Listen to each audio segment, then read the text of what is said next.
So, hi Aisu.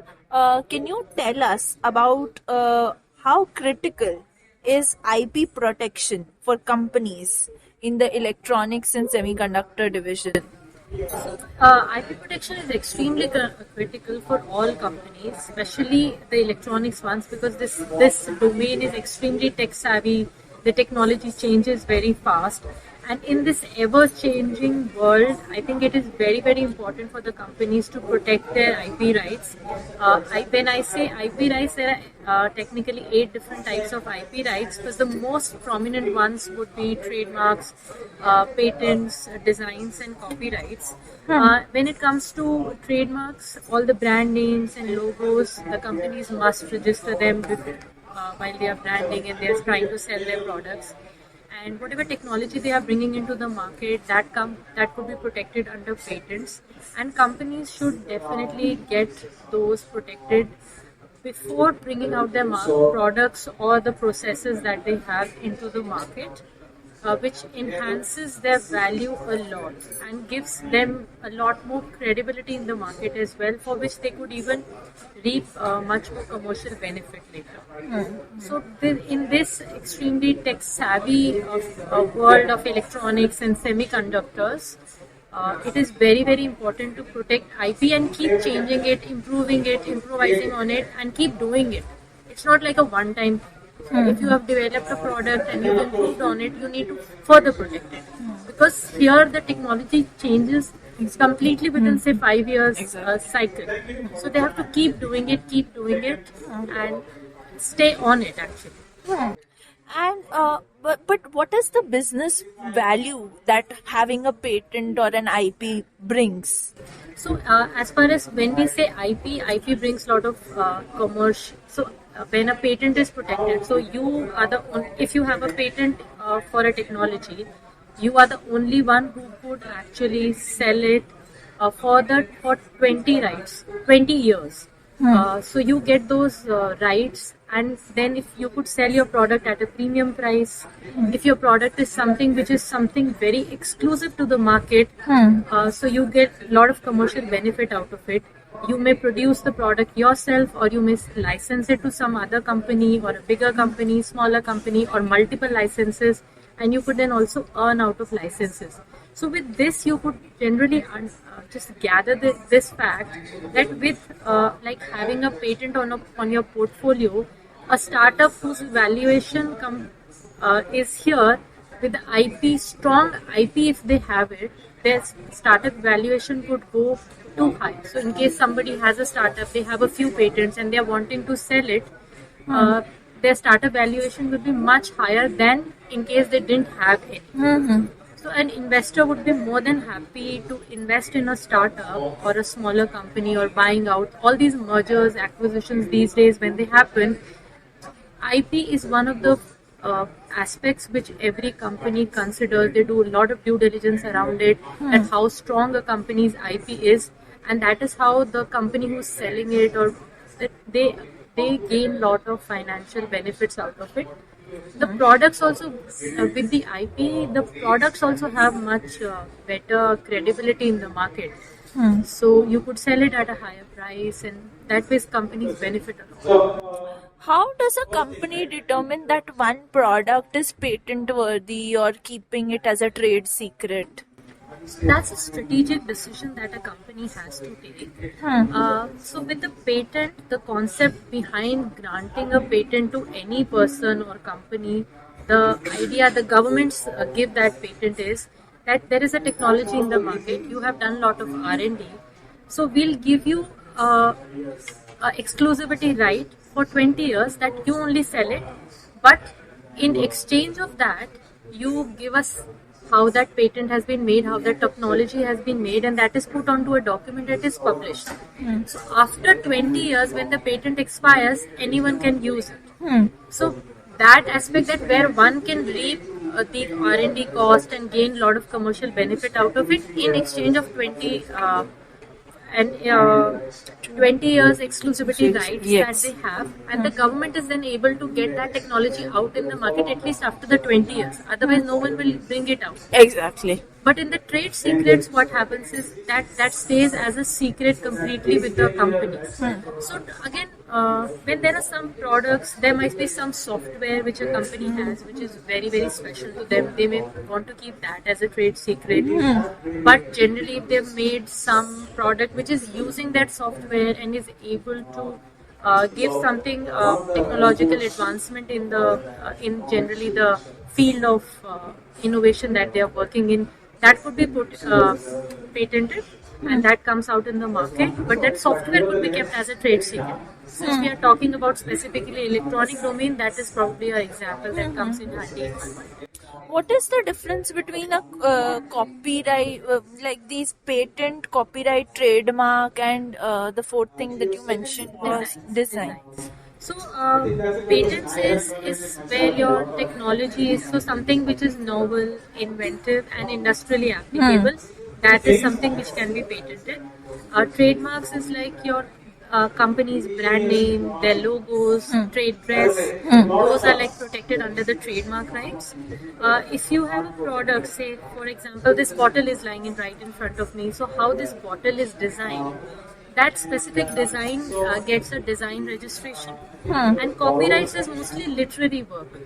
So even say for example, since we are talking about the electronics domain, a software, the algorithm and softwares per se, they get, because they are like written words, they are protected under Copyright laws. For example, songs, all these literary Yes. work, the artists paint their pictures. So those kind of literary works get Yeah, copyright understood, protection. understood. All these different rights, they have a different timelines attached to them. Like patent is for 20 years, copyright is for the lifetime of the author plus 70 years. So they have different timelines.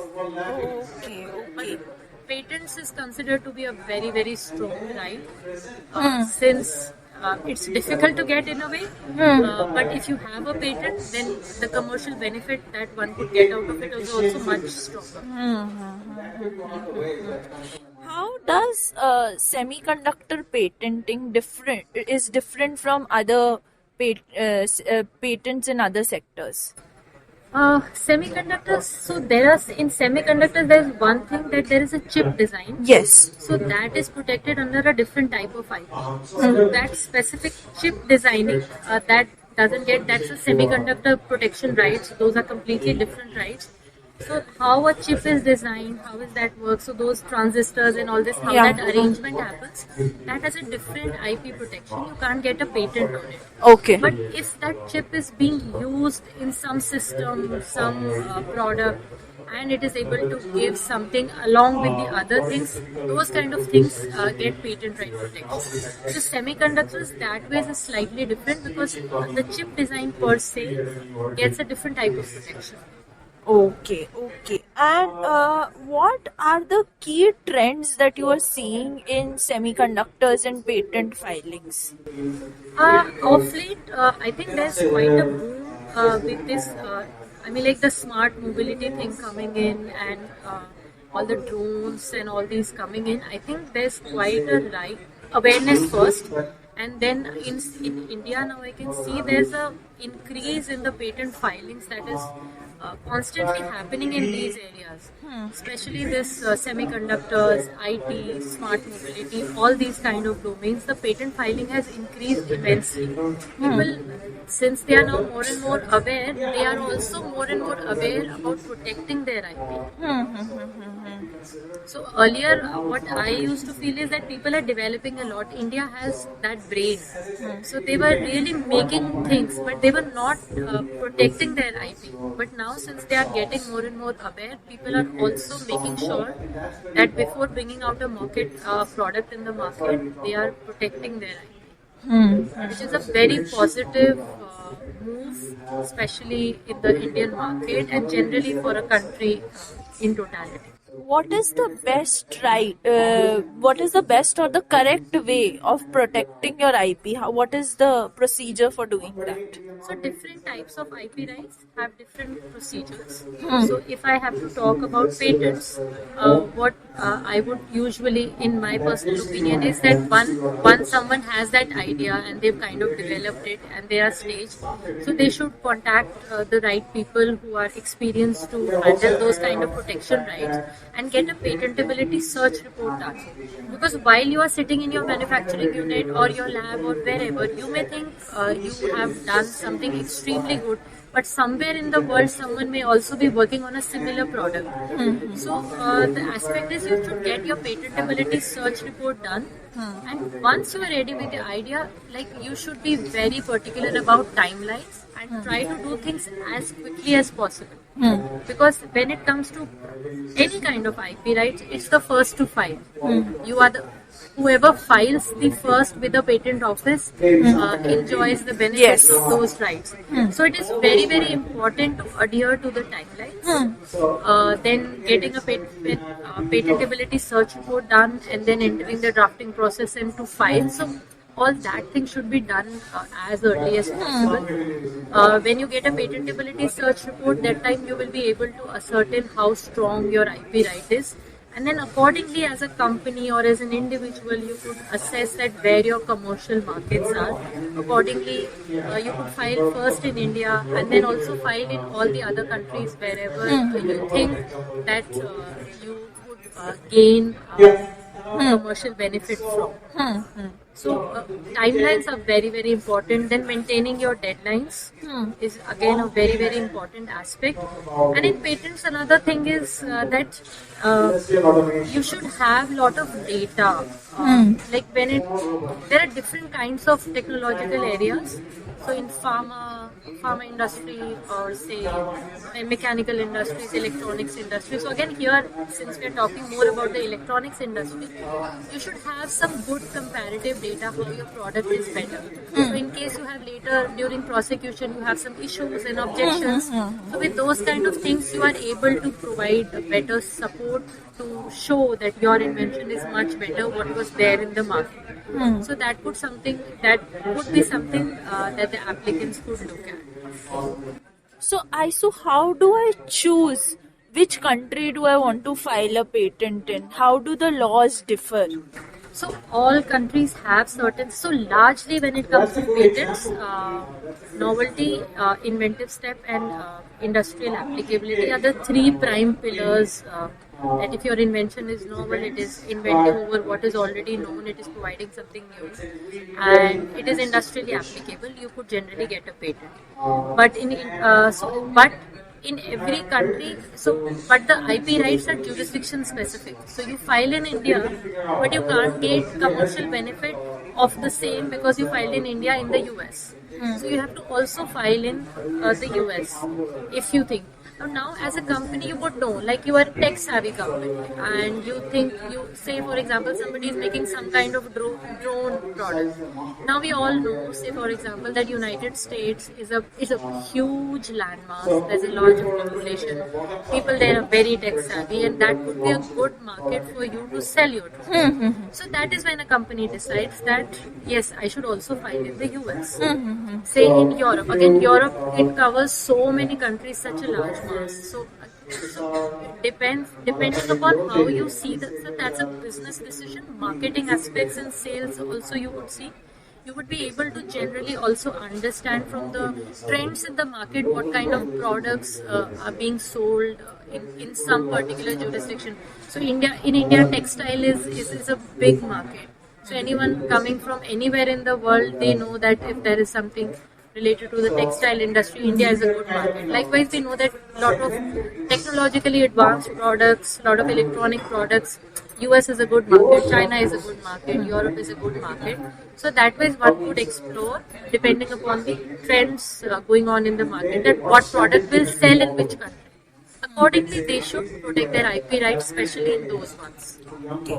And with the US China trade war that is going on, I want to cover that. So, to understand, there are people are looking at India as a new market, for designing and developing their products. We've seen a lot of companies move their manufacturing and design and development to India. But we don't have the complete ecosystem as of now in India. We can't do end-to-end product development in India. We're still relying on China or Taiwan or Vietnam for different components, products, different stages of product development. But here in India, with this in the background, how can companies protect their trademarks or patents or IP when working with partners or designers or manufacturers in China or any of these other countries? So again, as I said earlier, that IP rights are jurisdiction specific. So if there is a brand name which is working in India, so and it is trademarked in India, that same brand name will not be used in China. That will still be owned by the Indian company. That's their mark, but they will also have to file it or register it in China. So if they are registered in China and some other Chinese company is using their trademark, they could enforce it. They could file a case against them, a suit against them that this Chinese company is wrongly using my trademark. So that comes at the aspect of IP enforceability, where one could file cases, lawsuits against people who are unlawfully using their trademarks. But again, when you are dealing with cross-border, engagements, you also have to be certain that your IP rights are protected in those countries, or you have proper agreements or contracts and everything in place between your the different parties, so that no one's IP rights are as such taken away, or they have any issues regarding any kind of IP rights. They should have proper IP clauses in those kind of agreements, that you're not going to steal my IP. If you steal, then this is the legality behind it, and this is kind of, there should be some proper clauses in those kind of agreements, because whenever you do those cross-border things, you always have certain kind of contracts to safeguard yourself. So in that, IP right should definitely be a major clause, I feel. That will take care of their IP rights protected. And whenever those cross-border things are there, your IP rights should be protected in the parent country, say here in India, as well as in China or US. So does this IP protection also safeguard against reverse engineering? Yes, of course. So that is kind of, somebody knows your product and now they will do reverse engineering and make the same product.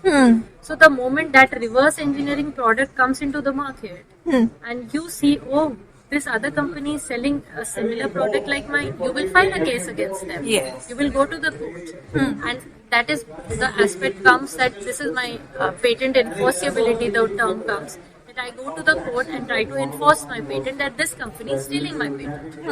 And you will have both the products in comparison. You will show the court that I already have a patent for it and this is my rights and he's stealing my rights. And obviously when the court finally, it has a specific process and it undergoes a proper process. They will assess whether they are really stealing it and the action will be taken against them. There's this one term in the market, patent trolls. So what are patent trolls, first of all? I really don't know. Okay. No, because from what I've understood is that there are some startups and SMEs which need to safeguard themselves against patent trolls. So I don't understand the term, what is a patent troll? That's why I asked you, but you can note it down and let me know. This is interesting. Patent trolls is something which I have not heard of. Patent troll meaning. On to the next part of the question. So, what are the most? Have you encountered any such examples which are widely known? If you could give me about some patent disputes in the electronics industry, if you can recall anything. Many actually. So the Indian government has done a lot in the last couple of years, since 2022 actually. Now we have a specialized IP courts. So Delhi High Court has a specialized IPD division, intellectual property division. Madras High Court also has it. Rules. Himachal High Court has also announced the rules, and Calcutta and Bombay will also soon follow. So these IPD divisions have specialized judges who only deliberate on IP matters, which has now become a very good thing because people are able to enforce their patents in a better manner and much faster. Like 2 to 3 years is something is a timeline that we are usually seeing. Apart from that, if you would just repeat your question. So my question was an example of some significant. So very recently, there was a telecom company matter, China telecom company matter, where so when the court was doing all the trial processes, the court asked them to submit their book of accounts.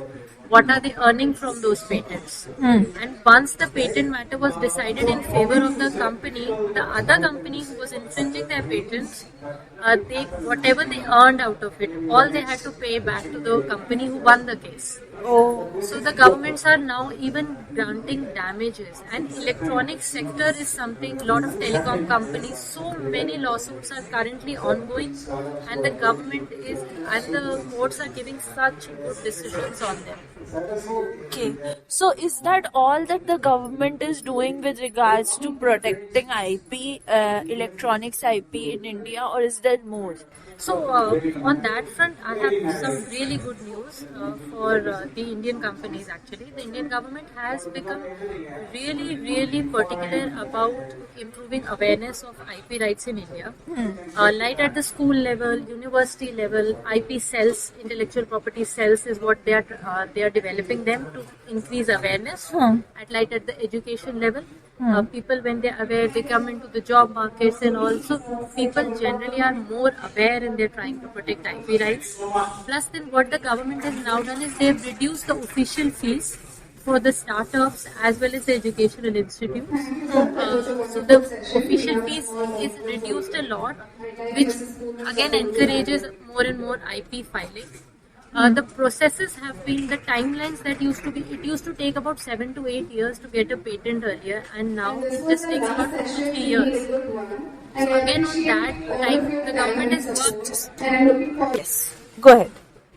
So yeah, the government has reduced the official fees for the startups, the MSMEs, the educational institutes. Plus, they have worked a lot on the timelines. So earlier, it used to take 7 to 8 years to get to receive a patent, but now the timelines have been reduced to about 2 to 3 years. Sometimes they may be faster. Sometimes, if there is a lot of backlog at the patent office, 1 or 2 years difference happens. But generally, 2 to 3 years. That's quite a drastic change, and the government is trying to reduce it even more.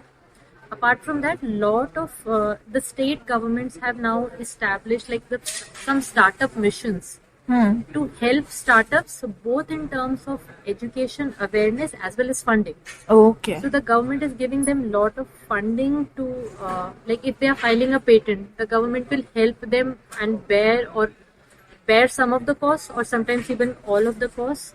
There are a lot of incubators established in institutes like IITs, different, to again help them fund and go to a much higher level with the startups. So the government is really encouraging.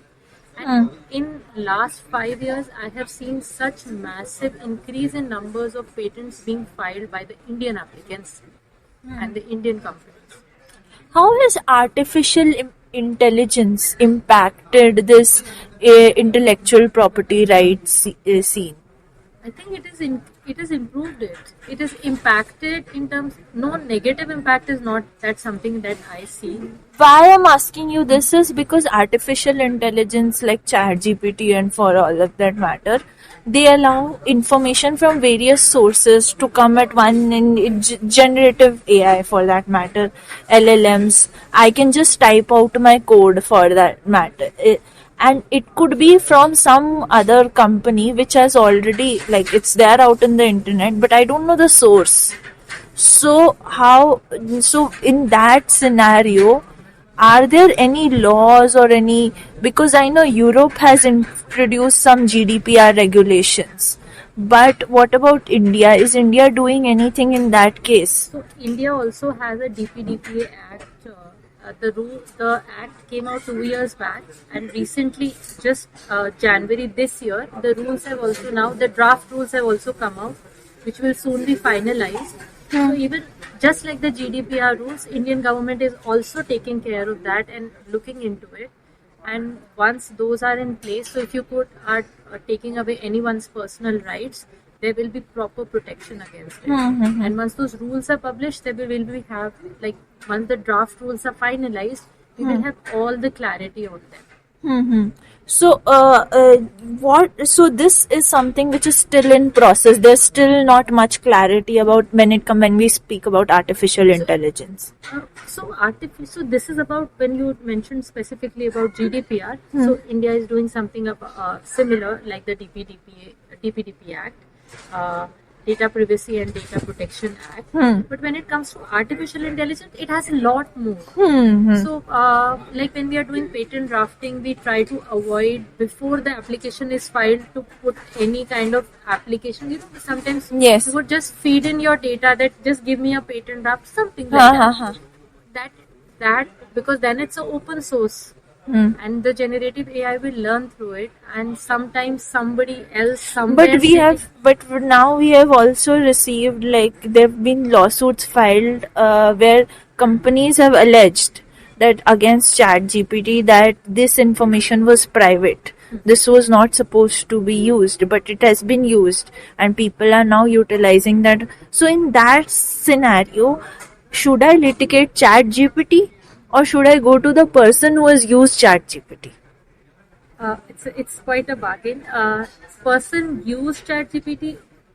I think both could be the parties. I mean, this is again a strategic question because ChatGPT was out there in the market. Now, who is using it in which manner? The company or the ChatGPT owners don't know that. Yeah, ChatGPT. I mean, OpenAI. No, OpenAI is not open source. So OpenAI is, let's keep it that way. So OpenAI, when you talk about, anyone could use it. Now, who is using it in what manner? The company doesn't have a control over it per se. Okay. Right? You are sitting in your home and asking it a question. It has some data stored on it, servers. So you buy some subscriptions. There are some free subscriptions, but you buy some more expensive premium versions. Ones. So accordingly, you have access to more and more data.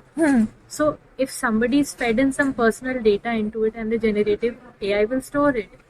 Now, how does I just feel from my perspective that how does the company sitting who made ChatGPT would know that what someone is feeding it? I'm sure there would be some scrutinizing going on somewhere to certain manners. But if there is an issue, the person who is feeding that personal data into it, that is at largely at fault, if in my opinion. Okay, but for all of these generative AI, this is interesting, and all of these generative AIs, they don't have a specific source of that we'll take information from this. Like, for example, right now, news channels are alleging, news portfolios, that this information is the information, that exclusive information that we publish, it is being utilized by some other. That's our IP. This our IP being taken. So in that case, so who is liable to be punished or taken to task for it? I think this is a question which right now is quite under discussion. A lot of things are being since it's very new. I think it's still under discussion exactly who is party to it. But definitely someone who owns the rights and someone who's misusing it through in any manner. The person who's misusing it should be scrutinized again. So this is a debatable topic. This is still a matter which is very new to the world, especially India. And when things, the jurisprudence and the precedents against it will be set very soon. More and more cases are coming up on that front. Since all this is very new, so with time, I think it will be settled very well and very clear. Like, this is a common example. Like, you made a AI tool, and now that AI tool has made an invention. Who will own that invention? You or the AI tool? That's a question which we, as we in our field, we keep discussing it. But as of now, again, it's a question that AI tool in one country, you have got a patent. The AI tool got the patent. Like, they own. The AI tool owns it. but in a lot of countries, similar patents to AI tools per se have been refused because that every inventor has to be a human. That is a concept. So still, that's a very debatable question. It's quite new. I'm sure the law will be settled for it in some time. So, what advice would you give to startups who are developing new products or SMEs who are developing new products? What advice would you give them to develop their IP strategy? Because this is not something that a startup who is just entered the game thinking out, "Okay, I have to make an IP." They just want to build a product. Indian startups don't focus on them. So, what advice do you have for them? Very, very important advice that once they have the product in hand, uh, they can do the prototyping, testing, and all that. That's an ongoing process. But once they have a idea in hand where they very surely know that it is something new that they have created, it is definitely solving a problem which is existing in the world. So, as we say, problem solution approach, that their product or technology is providing a solution to an existing problem. In which case, they should immediately start considering about protecting their IP, both in terms of like the name of the product, brand names, whatever they would usually later at it. But patent filing is something that they should immediately start doing it and not disclose the matter in any public forum before they file the patent. So that is something like within the office, within the teams, they can have some non-disclosure agreements signed so that no one takes their IP rights outside their building or premises where they are discussing and developing the product.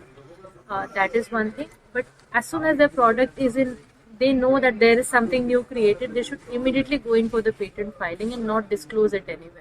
And then they are free to do it and develop it and more and more. So that is very important for these startups. So then, doesn't the patent restrict their marketing capability? Like, I am developing a product, and for electronics product, the timelines are very long. So I file a patent, but then with legal involved in it, and I also simultaneously, while I'm developing the product, I also need to establish a customer. I need to tell my customers that, look, I'm developing this product. So the amount of information that I can tell that person doesn't that get limited? So as a startup, why will my customer believe me when I'm not ready to divulge the complete You information? can file the patent and then do all the information disclosure to all the people. Now, from when you have the idea and of filing a patent, that won't take too much time. This is just a few months, a couple of months time. So I'm sure when they have that idea in mind, they could quickly file it. It will get prosecuted in its own timelines. But the moment you file, then you start disclosing it and showing it to your customer. Okay, so First, filing is very important. but if it is not accepted, my patent is not accepted, it's rejected. So in that case, does it impact? So initially, when the patent is just filed and they are marketing their product, Filing the patent doesn't. What I want to understand is, does filing the patent mean exclusive? It gives me exclusive rights, or is filing the patent equivalent to having a patent? no, so filing a patent means you are telling the whole world that this is my technology, so I have a patent pending. I have a patent pending. Right. So the moment you tell people that I have a patent pending, if a patent is granted later in time, then obviously you will say that I have a patented product. So again, it enhances the value of your product much more. But the moment you file, so you are the earliest to file, and then you can tell everyone that this is my technology and no one else is going to use it. And you tell, basically you show it to the market that this technology belongs to me, and then happily use it and sell it to people and reap the commercial benefits out of it. Okay. So from the date of filing, it's yours. Okay. And you Okay. kind of tell everyone that this is what I own, and so that someone also doesn't copy it. So patent filing is very, very important. As soon as the idea is conceptualized, especially for the startups, they should immediately, as early as possible, file for a patent application and then only disclose it. That's Okay. something which is very important. People have I've seen it actually a lot. that people start pitching to the investors. They have an excellent idea. They've not patented their invention, and they'll start pitching it to investors, Yeah. then or showing it in some exhibitions, trying to get customers. But I am sure by the time they develop the idea and they reach at a place where they're pitching for investors, it is definitely a few months. Yes. In the meantime, if they have had filed the patent application as well, it will make the pitch much better. They will always say patent pending. So that is very important. They should really do it as early as possible. Well, thanks a lot, Aisu. Thank you so much Thank you for so this much. detailed discussion. This has been very good and very interesting. Thank you so much for having me as well. It was very nice.